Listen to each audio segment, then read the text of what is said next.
Good evening and welcome. This is Simply Frank, and I'm Frank. Less than 3 months or so, Zambia heads to the polls in a crucial election. An election which is both a referendum for the ruling UPND and the opposition political parties. The opposition is so fragmented. It's like participating in the election is simply academic. Tonight, I feature Brian Mundubile, president of Tonse, a man who has been in politics for a very long time, a man who's seen it all, but is he seeing it differently this time? He announced, presented the manifesto to try and present a different facet to this country. Brian Mundubile, good evening and welcome. Good evening, Frank. Thank you very much. I'm happy to be here. I think the starting point is the manifesto. From the reviews that I've read, an impressive work. How did you manage to put together such an impressive manifesto and earlier than your opponents? Yes, Frank. I think the starting point was we decided to understand why manifestos fail. Mm-hmm. It was very clear that many manifestos have failed because they're not connected to the people that they serve. Mm-hmm. So our starting point was to come up with a manifesto that was people-centered. Right. That was the beginning. Mm-hmm. We took a lot of time to listen to the people. Mm-hmm. We did not want to import any new ideas, mm-hmm. any foreign intelligent ideas. Mm-hmm. We wanted to come up with a manifesto that would respond directly to the challenges the people of Zambia mm-hmm. had. Right. So if you look at the manifesto, we have a people-centered manifesto. Right. I'll be delving into issues pertaining to the manifesto and the future of this country. But before I do that, allow me to ask this question. When I was in church last Sunday, our reverend, our Pastor Walker, an American who has been here for almost 25 years, he said, "There's everything good about this country, but for gossip." And I agree with him. A number of people, including some of your colleagues, are saying BMs is a project of the government. All these things you're reading about the popularity of BM is all set up. I want you to clear that. It's very, very important. Connected to that, what really is the status of this country in terms of governance? I know we can go on for a very long time, but you can paraphrase that. Where are we today from where you're sitting there? Okay, let's start with the first one. Yeah. BM is a project. Can we maybe unpackage that? Who Right. is a project? Yeah. In this particular case, a project would be one pretending to be in opposition mm-hmm. and bidding for President Hakainde Hichilema and the UPND. Yeah. And that's one who can be said to be a project. Mm-hmm. The one who bids for them whilst putting on opposition court mm-hmm. would go to parliament, for instance, and support an unlawful constitutional amendment bill number 7. Mm-hmm. Mm-hmm. He would be praise singing on the floor of the House, mm-hmm.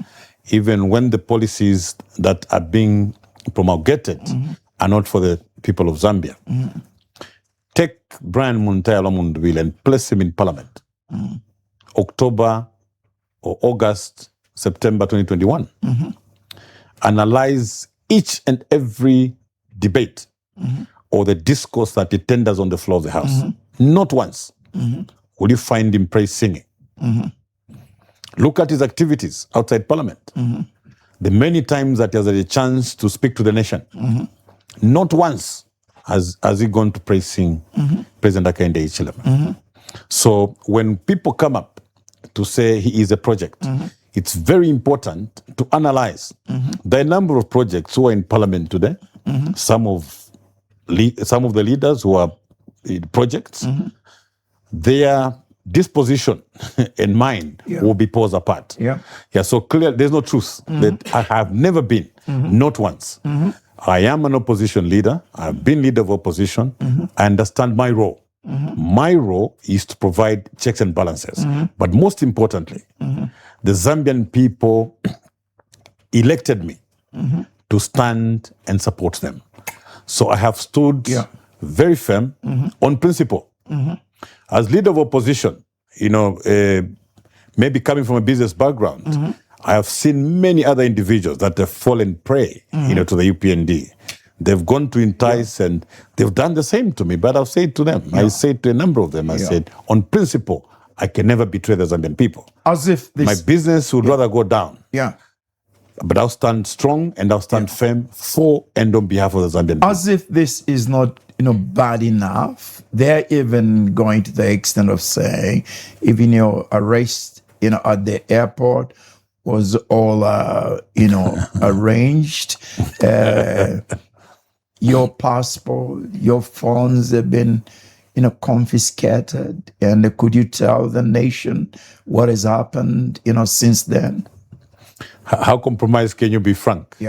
Really, that you make arrangements to have your own passport confiscated, your own trips cancelled, your own phones, numbers that you've had for 20 years. No. You sacrifice your travel. You sacrifice your phone. Oh, my goodness. No, I think those assertions are now tired. And the Zambian people must look at the type of leaders that they have. My work precedes me. As flip side of that, you're a threat? Of course I am, Frank. Of course I am.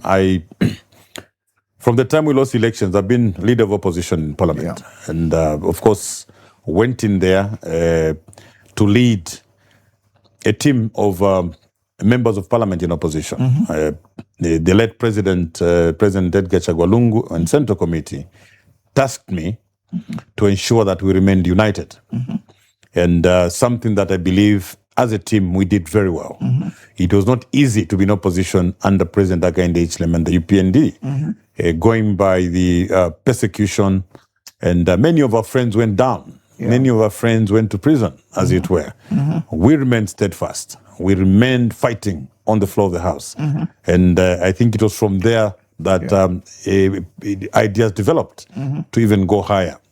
Today, I'm leader of the Tonse Alliance, elected on the 28th of January 2026 as president for the Tonse Alliance and presidential candidate in the August 13th elections. Why are you a threat? What do you have? What are they afraid of, whoever they are? Frank, all I have is people's support. That's all. That's all I have. I'm a threat because I have the support of the Zambian people. And it's the Zambian people that choose who should lead this country. Yes, so I'm a threat to the current regime because of the support that I'm enjoying from the Zambian people. Tell me, a critical question which I asked. How do we find ourselves, here? I've covered a lot of elections. I've covered presidential ceremonies. I've associated with 7 presidents and attended all the ceremonies. The first one, I was only 12 years old. I have never experienced so many controversial, governance issues leading to the election. Why are we in this situation? Why? Frank, it's failure of leadership. We must call it for what it is. The UPND has failed on all fronts. Whether you're talking about governance, you can't talk about independence of governance institutions anymore. Whether you're talking about the judiciary, whether you're talking about the Anti-Corruption Commission, whether you're talking about the police service, you're talking about the Auditor General's office, you're talking about the legislature, the moment you allow, or the moment you have a government in place that compromises governance institutions, you land in a situation as we are now. Now, Frank, at Tonse, we are not only looking at changing government, but we are looking at changing how government works. And that's a starting point. It's not enough to change government. You've got to go and change how government works. And what that means is governments can change. The state should always remain. But the state that remains should be a state, first of all, that is neutral. Should be a state that is depoliticized. Should be a state that is professional. And that's exactly what we do not have. Today, Frank, I mean, you've been around. Even during the one-party state, there's a time we trusted the police. If the police came to your house, you felt safe. We are now in a country where the moment you see police at your gate, you fear that you're going to be abducted. Because we have a compromised police service. We have a politicized police service. Today, the police is full of UPND cadres. You're not sure of the people that come to you in uniform, whether they're the real professional police that would observe their ethical conduct in the discharge of their duties, or indeed these are political cadres who are now clothed in police uniform about to abduct you. You cannot have a country like that. You can't talk about the independence or the fair and free election anymore because the Electoral Commission of Zambia is packed with UPND cadres. So this is the country that we have. You go to the judiciary. I mean, you've got people who are judges. And when you flip Facebook, you find yesterday they were in UPND Regalia. You can't have a country like that, Frank. Tell me, Mr. President, you know, are you not to blame? Are the people not to blame from where we find ourselves? I am not saying you, the opposition, the people, should demonstrate, violently. But there hasn't been loud noise against what is going on. So, if I were in government, I'll think everything is normal. This is the way Zambians should be managed. They're not complaining. So I do whatever I want because some of the things that have happened in terms of governance to this country are strange. They're unique. Where, like you say, whatever you say, if it's not in good taste, on the other side, you're picked up. You're locked up 3, 4, 5 days, you're released. Somebody else is locked up. It's becoming... And that's the answer, Frank. Normal. And that's the answer. You wonder why Zambians can't speak out. Yeah. If you go to remand prison and most of these police cells, it's full of Zambians who've been picked up and locked away, or because they express themselves. They express their discontentment over the governance of the country. So it's Zambians are oppressed right now. They can't speak. I mean, I was there. I was old enough in the Kaunda government. We had more freedom to speak under one-party state than we do now. So when you say Zambians are not speaking out, using what platform? Even if they went on their phones, they went on Facebook to complain. The next thing, somebody from Chavuma is going to complain. There'll be Land Cruisers, CDF Land Cruisers, to pick them, bundle them in the land and drive them through the night. We have lost the country, Frank. What is the impact on governance? Because there is a danger that the country won't evolve, it will devolve. And there are people we've seen where we came from during independence were saying, we've gone backwards. Yes. Look at the poverty levels, 60%. 70 now. It's now 70. 62 years on. And I don't want to be misunderstood. These are facts. What is the impact on evolution? Well, first of all, Frank, what must be understood, if I go back quickly to our manifesto, it's anchored on two principles. It's unity and national restoration. This is urgent. It's now an emergency. The country has got to be restored. The democracy is in decline. We need restoration. We need restoration in the application of the rule of law. We need restoration in the justice system. We need to bring about judicial independence. We need restoration in the independence of the legislature, as it were. So the dangers that you bring out are imminent as we speak now. So what we are saying to the Zambian people is that as Tonse, we are coming one to unite this nation, to restore democracy, restore the rule of law, restore the independence of the judiciary, restore the independence of the legislature. Only then can we say now we have a state to govern.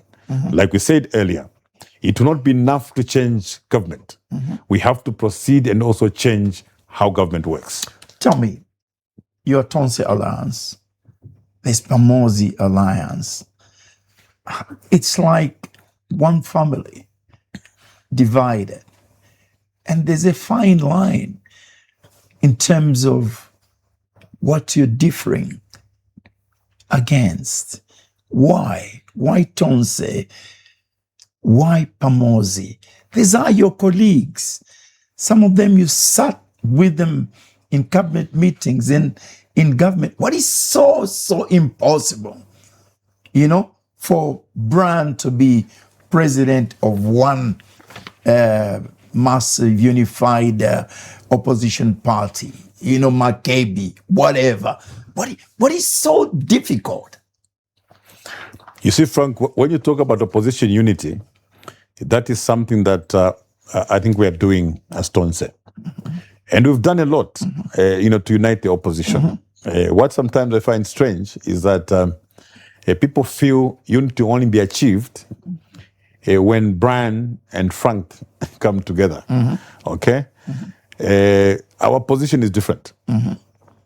If you look at Tonse has 16 registered political parties and 17 civil society organizations. So at Tonse, we have 33 organizations coming together.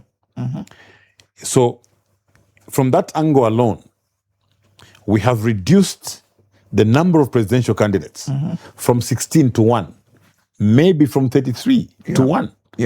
So at that point, Zambians should be saying, Tonse is making headways insofar as uniting the opposition is concerned. We'll go further.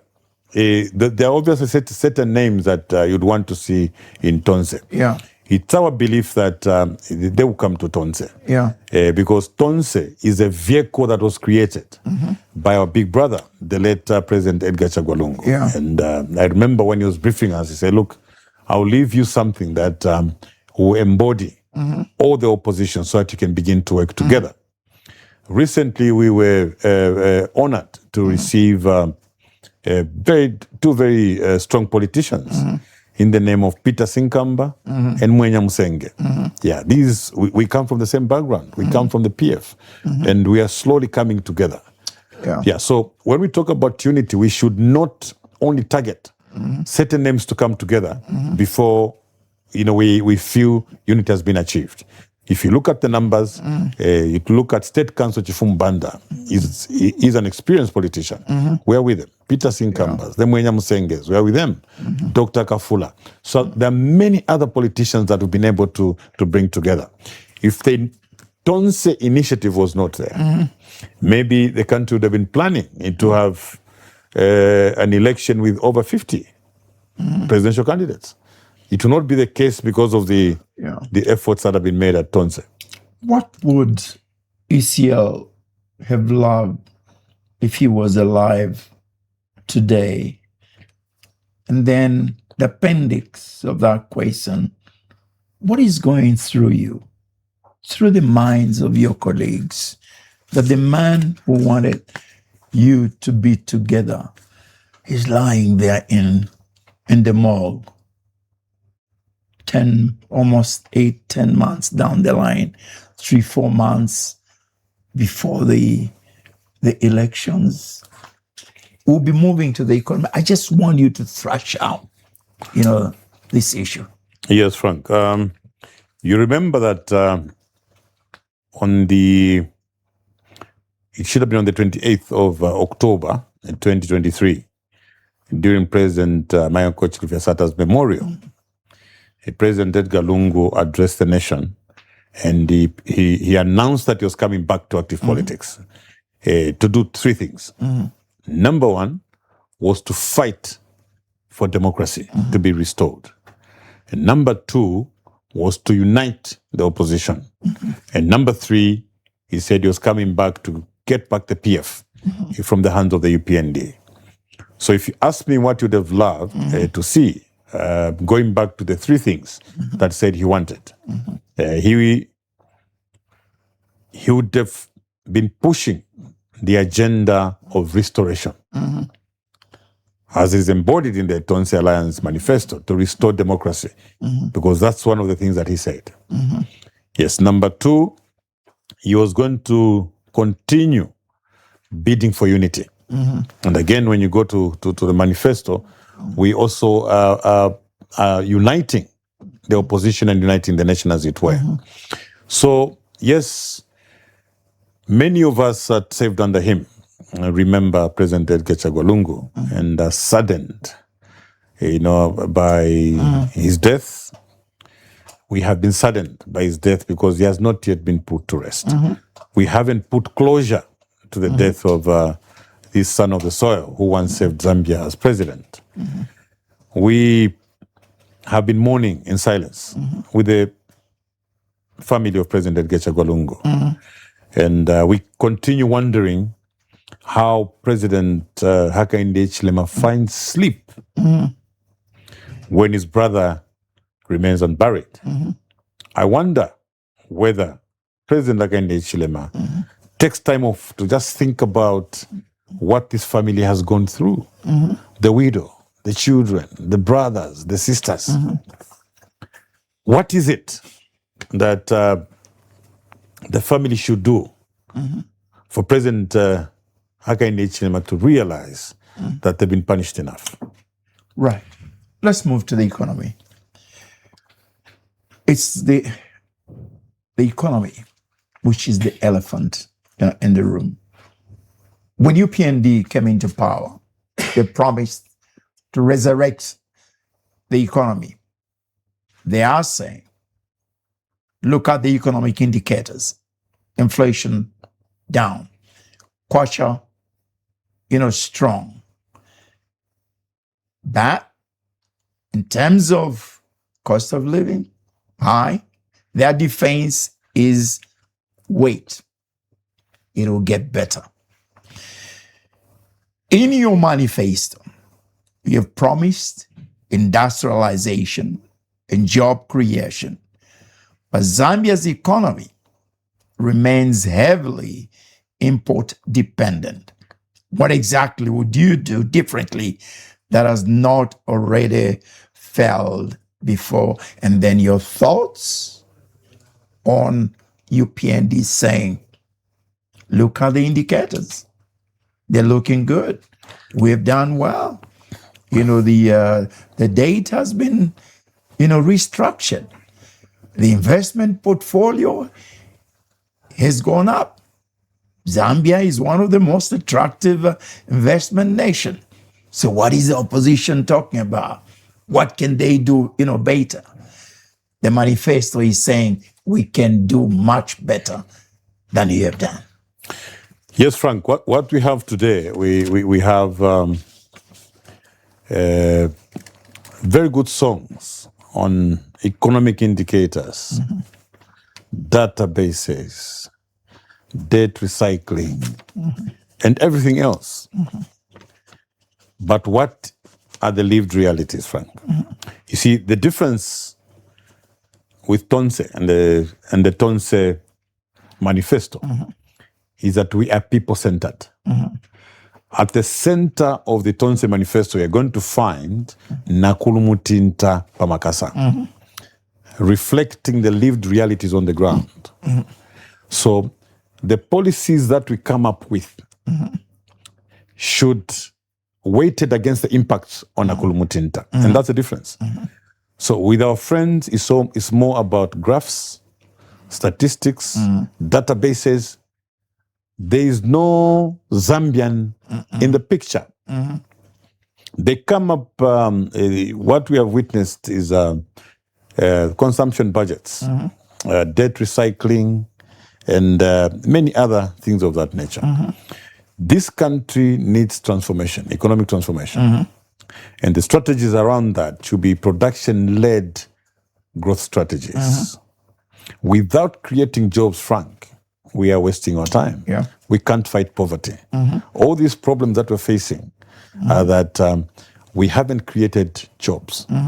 And the poverty levels have gone up. Yeah. Even for government, for how long will they go on increasing the social protection budgets? Okay? We should not rejoice in how much social cash transfer we're giving out. It's a good thing to mitigate short-term measures. But we need to look at a production-led growth strategy to be able to grow the economy. So, Frank, when you say, how are you going to do that? Let's start from somewhere. People have been singing about potential in the agriculture sector, potential in the tourism sector. I removed that from my dictionary. Potential. Yeah. So maybe the question to ask is that, is there potential for industrialization in this country? And the answer is yes. If there's potential for industrialization, what is the problem? The problem is the governance system. Yeah. Because there's potential for industrialization in the agriculture sector. There's potential for industrialization in the mining sector. There's potential for industrialization in the energy sector. So right across all these sectors, there's potential for industrialization. Yeah. You and I know that it's only through industrialization that we can create employment. But we also know that in order to industrialize, we have to invest. Yeah. Government, for instance, should be able to invest in backbone infrastructure to attract investments in far-flung areas. That is government's job. And in certain areas where the potential would not immediately be attractive to the private sector, government through Ministry of Small-Scale Enterprises or indeed CEC needs to invest in these particular areas. So our focus will mainly be in the agriculture sector. Yeah. And the reason is simple. Our policies are people-centered. In Frank in Bemba, we say, Imbwa, bayumi nanoko kwete kuminwe. Right. You're talking about low-hanging fruits. So before we go to the more complicated things where we need to introduce graphs, statistics, and databases, let's look at what Nakuru-Mutinta can participate in. As a rider, to that, you can industrialize, but if the weight is weighed to the investors and not to the locals, it's a futile exercise. How do you bring in the local business community to participate side by side with investors, with foreign investors? Or maybe first of all, let's take the earliest example. Let's look at Mulungushi Textiles in Kabwe. Okay, if it's really reopened, yes, we still have our questions, but let's assume it's been reopened. That's part of industrialization. But it's very clear that government did not plan that to the end. The starting point should have been to empower the farming community around Kawe, Kapire, and Mukushi to grow cotton. Right. So that the raw material is immediately available. So the growing of cotton, the cotton farmers around that area will have a ready market in Kabwe, who will act as an aggregator. So already, Frank, before we even talk about the balance between the investor and the Zambians, there is employment created at farm level.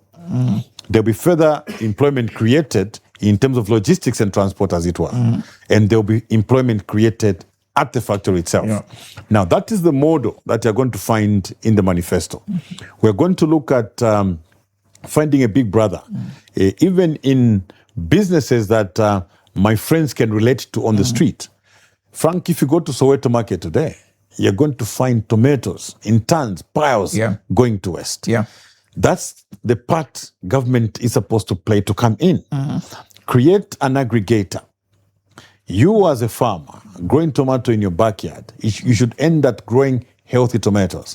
If you go to Soweto, there must be an aggregator that buys that tomato and converts it into finished products. If that particular sector is not attractive to the private sector, that's where government comes in. Yeah. Government always must play a role. That's what government is there for. Government must intervene in areas where employment can be created, but the private sector is not yet playing.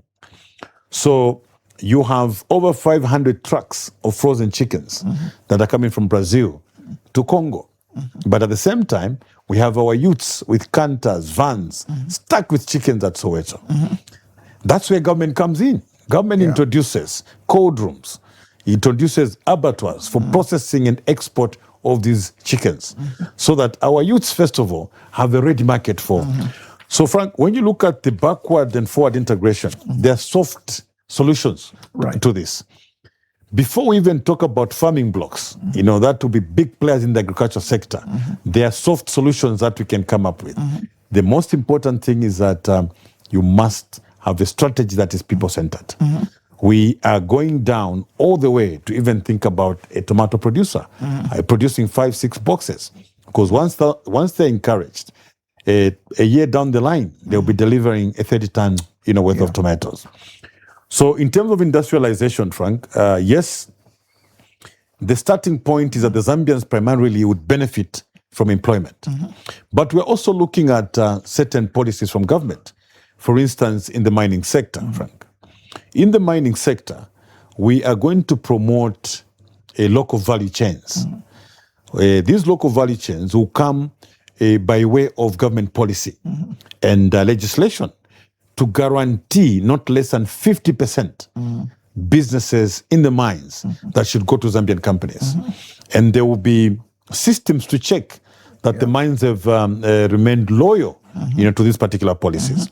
So can you imagine that with that policy alone, Frank, Ndola will come alive because the boats and nuts will be produced in Ndola. No one would want to produce boats and nuts in South Africa and transport tonnages of only boats and nuts, yet they can be produced in Ndola. Bearings will be produced in Ndola. Gears will be produced in Ndola.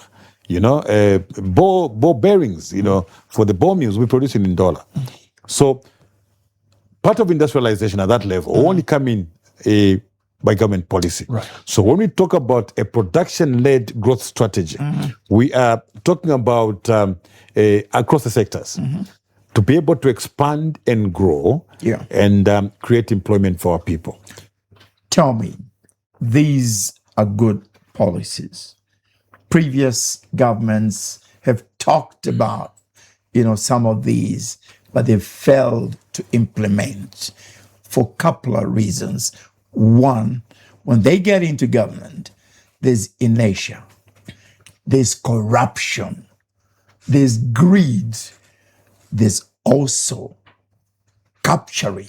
They're captured by foreign investors through very attractive incentives, to the investors. How are you going to go around all these issues that I have made reference to, that are so visible, not only in this government, but also previous governments? It's like we just provide a good environment to the investors. I'll also make reference to the copper mining sector, which should have been my next question. It's supposed to be booming. Okay, there's AI, the batteries, electric cars, all that. The prices are soaring, and we just observers. Our own minerals. I can go on.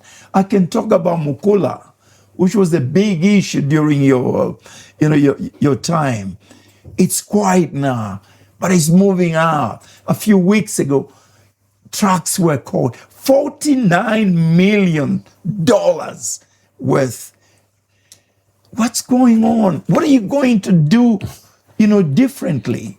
Some of these issues I'm raising them as a journalist and as a Zambian at the same time. but the people are crying out there, watching our wealth being taken away. As if that's not bad enough, the Americans want to come in and get the minerals, okay? Free access, $1 billion. May I go on? The Lobito Bay, the Lobito Port, great project. But there's some underlying factors to that. If you don't get the investment policy right, all the minerals will be going through Lobito, and you're watching. I'm sorry I've gone, long wind and, question, but I want you to unravel all these things I'm talking about so that the viewers, the Zambians are watching it saying, he's going to give us something different than what has been happening. Yes, thank you, Frank. As I address the Zambian people, the starting point is that our manifesto and our policies will be people-centered. That's the difference. Many of the challenges we've highlighted, even under the current government, they did not have a Zambian in sight or a Zambian in mind. What we have done under Tonse is to move the Zambians from the margins of policy and economic formulations, from policy transformation, the margins of policy transformation, to the center. We are moving them from the margins. In the other manifestos that you've read, the Zambian is in the margins.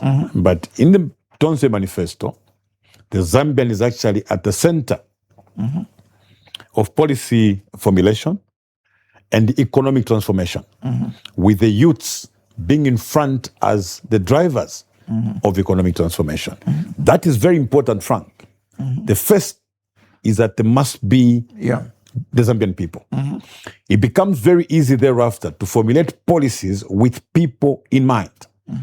If you're formulating policies with numbers in mind to impress some foreign friends or supporters, to say, okay, the reserves now at 5 billion, the inflation now is single digit, or the database for police officers is now at such.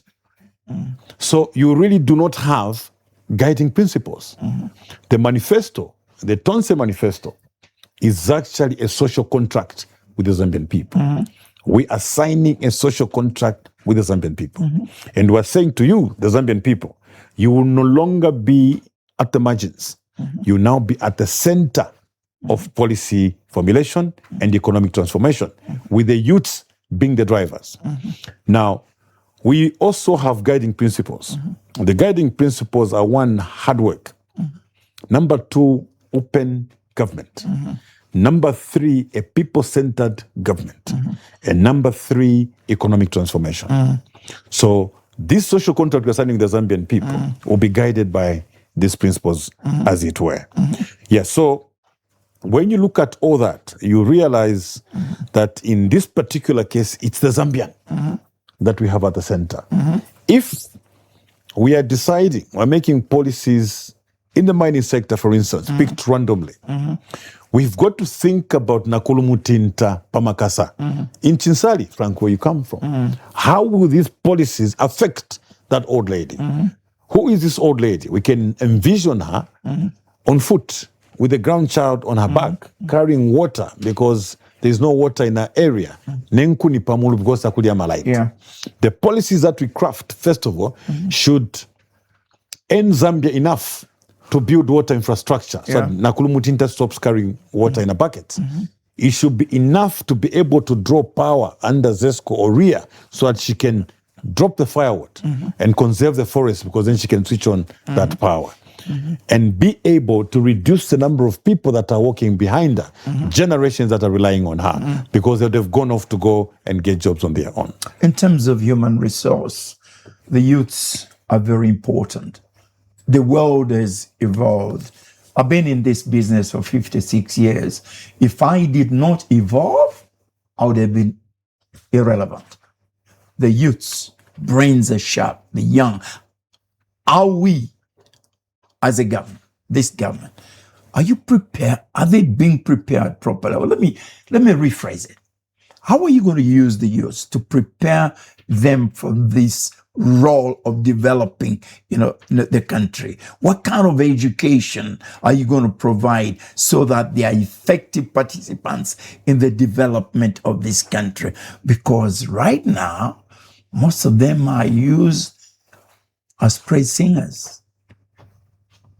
They're given whatever so that they can praise, sing. I'm not saying youth should not participate, but what I would like to see, and I'm sure what Tonse would like to see, is an effective role of youth, starting from the kind of education that you are providing. Yes, Frank. Under Tonse, we realize that the country is faced with high levels of unemployment, especially among the youths, going up to about 20%. It's an emergency. If that trend continues, Frank, we're in trouble. So because of that, under the Tonse government, the Ministry of Youth and Sport is going to be at State House. Because an emergency. We've got to run through systems and ensure that the challenges facing the youths across the sectors are handled expeditiously. That is the reason number one. Number two, we are looking at a digital economy because most of our youth will be active participants in that digital economy. Taking advantage of artificial intelligence.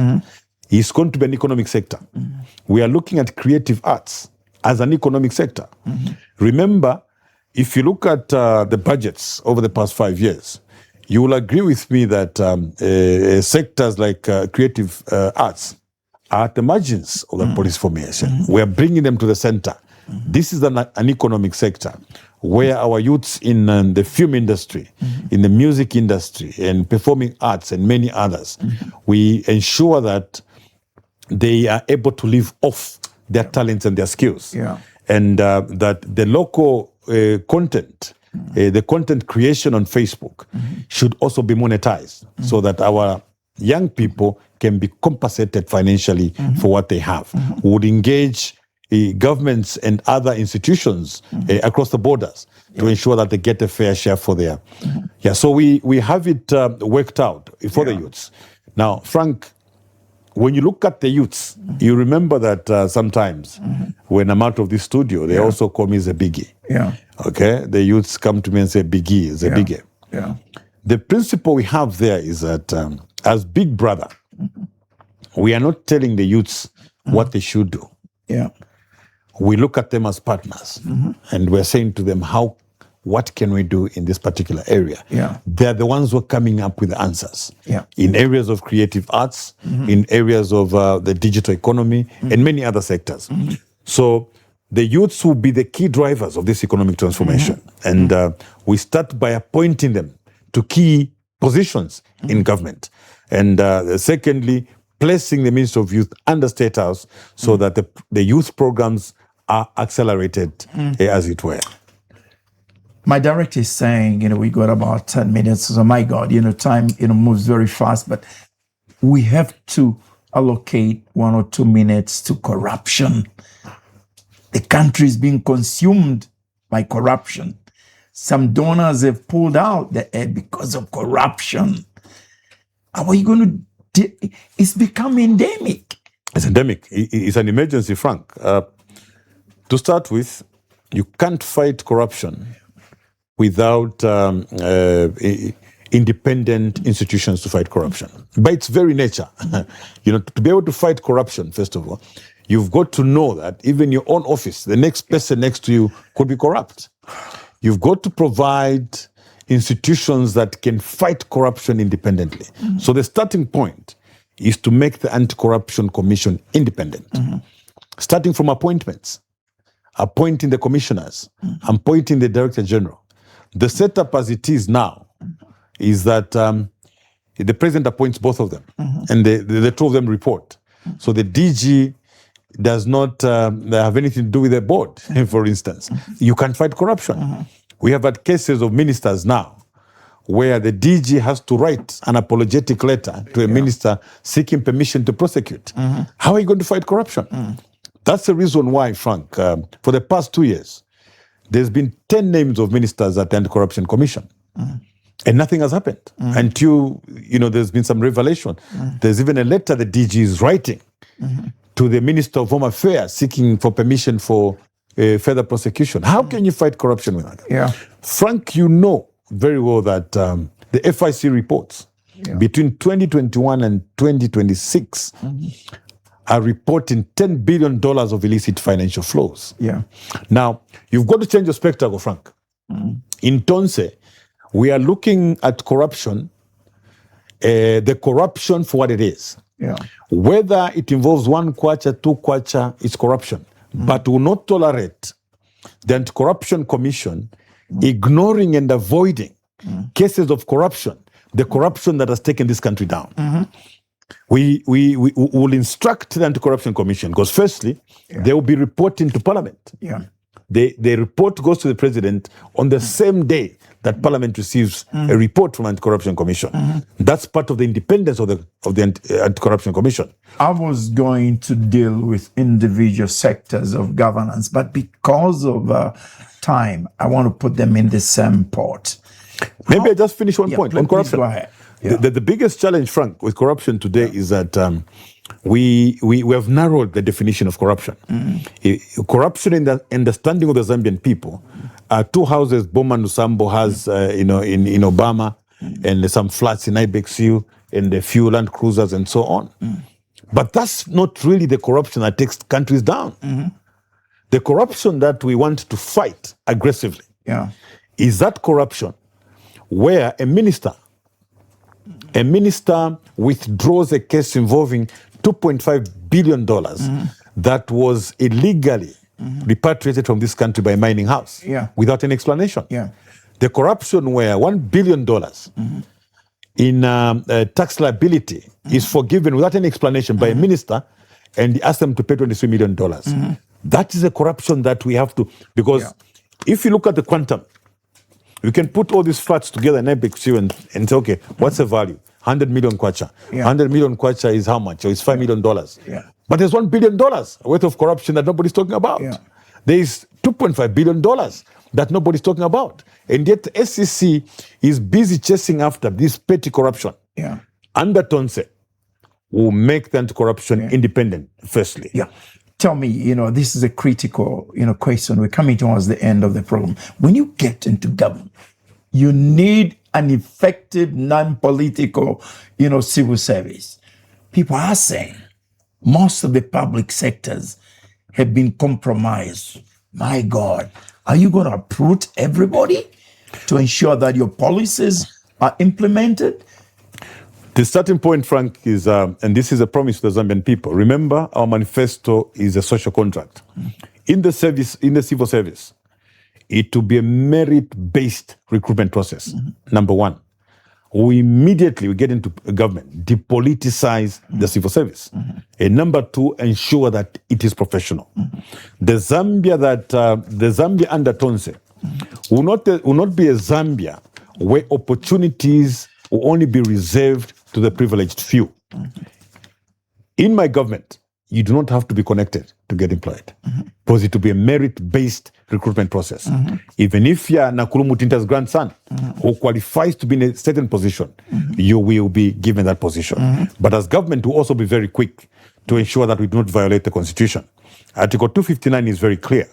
So when we are carrying out interviews in a merit-based recruitment system, we'll also ensure that even if we have 50 people who are highly qualified coming from Northern Province, competing for 55 positions, we'll be very careful in ensuring that we comply with Article 259, because those positions should be given, taking into account regional diversity. People from Southern Province should participate in that. People from Western Province, because that's what the law says. You will not win by saying, no, all the 50 from Northern Province qualified. Are you sure there was nobody from Southern Province that qualified? There was nobody from Northwestern Province that qualified. So we are going to run a depoliticized, professional civil service. Remember, Frank, we said will not only change government, but will also change how government works. Another critical question. I think we've got 3-4 minutes before we end. 3 months from now, we're going to the polls. When you look at issues pertaining to management, participation, management of elections, it's a very difficult environment for the opposition.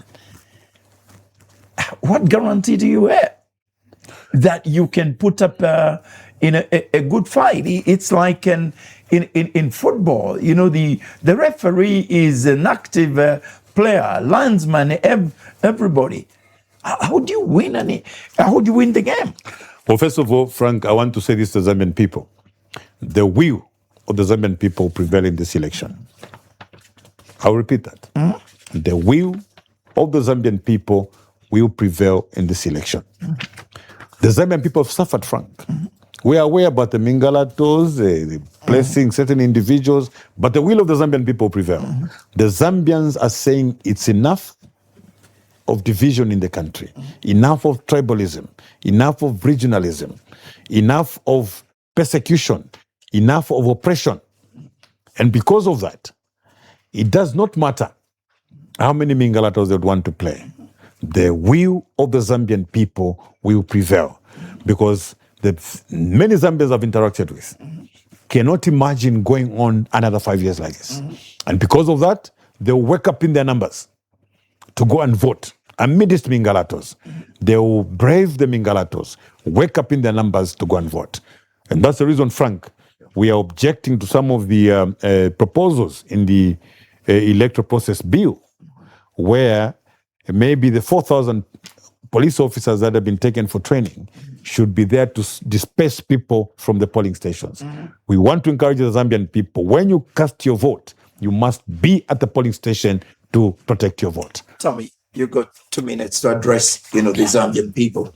What is your message? And in saying so, when people say BM for presidency, I've seen young singers, those young, singers saying BM for president. Do you genuinely believe that it's possible?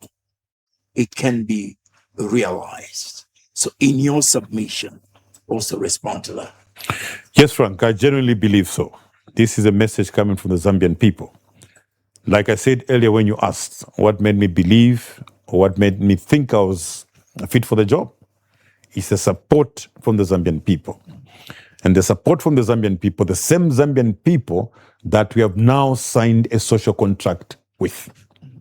A social contract that will guarantee an independent civil service, that will guarantee a professional civil service, that will guarantee a merit-based approach in employment. We guarantee to the Zambian people to create jobs. We are departing from a consumption-based economy that focuses on debt recycling to a production-led growth economy.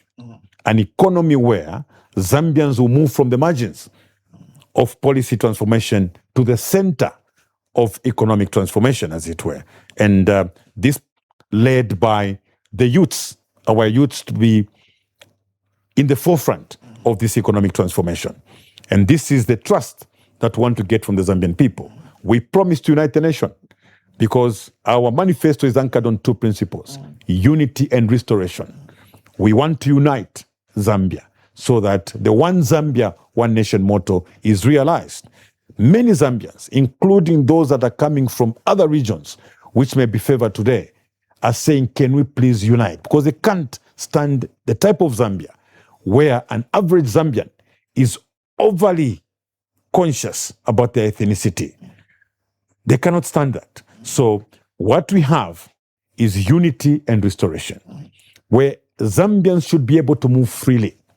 The trust can be built between government institutions and the Zambians, where when you see a police officer, you don't hide, fearing that he's going to abduct you.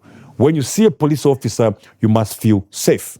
When you make an application for a job opportunity, You don't have to begin to shift your names around so that if maybe you're a married woman, you fake a marriage so that you have a different name in front to be able to get an opportunity. A Zambia where opportunities not be a preserve of those that are connected. Today, Frank, the young entrepreneurs cannot do business because when they apply or they bid for government contracts, somebody goes behind to get a backup printout to discover the names of the people behind that company. You know that a company is a person at law. It ends there. You only unveil the corporate veil when there's a court order. But under the UPN, this is standard practice. So we are guaranteeing a Zambia where you once again stand free. What message do you have for us, for my colleagues in the media? Very briefly. Media freedom will be guaranteed. Media freedom. And also the role they should play between now and the election. The media have a role to play. We know that sometimes professionalism, in some cases, is doubtful in the manner that the media is doing their job.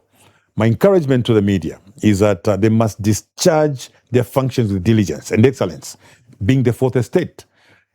The information that you have needs to be taken out. You've got to brave it.